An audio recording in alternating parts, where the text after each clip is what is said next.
राम राम मंडळी, जय खानदेश. मला सांगा कोणाकोणाला मोहनथाल आवडतो. आज मी तुमले मस्त दाणेदार तोंडामध्ये टाकताच पगई जाणारा मोहनथाल बनाळी दाखवणार आहे. चला मग व्हिडिओ पुरा शेवट लोंग पा. मोहनथाल बनाळ्याले आपले लागणारे 2 वाट्या बेसनचं पीठ, 1 वाटी साखर, 1 वाटी तूप आणि 1 वाटी दूध. चला मग मोहनथालले मोहंदी घेऊ. 2 चमचे दूध आणि 2 चमचे तूप टाकीसन पिठाले सर्व पिठाले मस्त चोई घ्यायचं. तर लोंग तुमचा हात दुखेन तर लोंग चोई घ्यायचं. मग 10-15 मिनिटं त्या पिठाले बाजूला ठेव द्यायचं. मग गायने घ्यायची आणि गायनेनं मस्त गाई घ्यायचं. मग पा कसा मस्त दाणेदार पीठ तयार होतं. मग वाट काय पाहता, चेटाडा गॅस आणि ठेवा कढईमध्ये तेवढं वाटीभर तूप टाकी द्यायचं आणि ते तयार करेल मोहनथालचं पीठ त्याच्यामध्ये टाकी द्यायचं आणि चांगलं गर फिराई घ्यायचं. आणि जर तुमचा हात दुखायला लागला तर मग नवऱ्याला सांगायचं. आणि पिठाले तपकिरी रंग आला की मग ते दूध होतं ना, ते दूध 2-3 दाव थोडं करीसन त्याच्यामध्ये टाकी द्या. मग ते मिश्रण चांगलं पुरण सारखं दिसायला लागलं की गॅस बंद करी द्यायचा. मग काय ठेव बघू ना गॅसवर आणि ज्या वाटीनं साखर गेल होती तेवढीच वाटीभर पाणी टाक आणि साखर टाकी द्या. आणि तुमले जर जास्त गोड आवडत असेल तर तुम्ही साखर वाढवू शकता.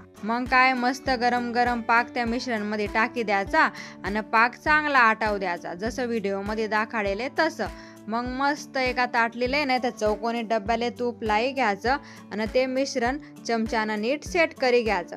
चमच्यानंच करजो बिन, नाही तर घे हात बाईस आणि मग घे नंतर माय नाव. आणि तुले जर बदाम काजू आवडत असेल तर त्याचे बारीक तुकडे करीसन त्याच्यावर टाकी द्यायचे.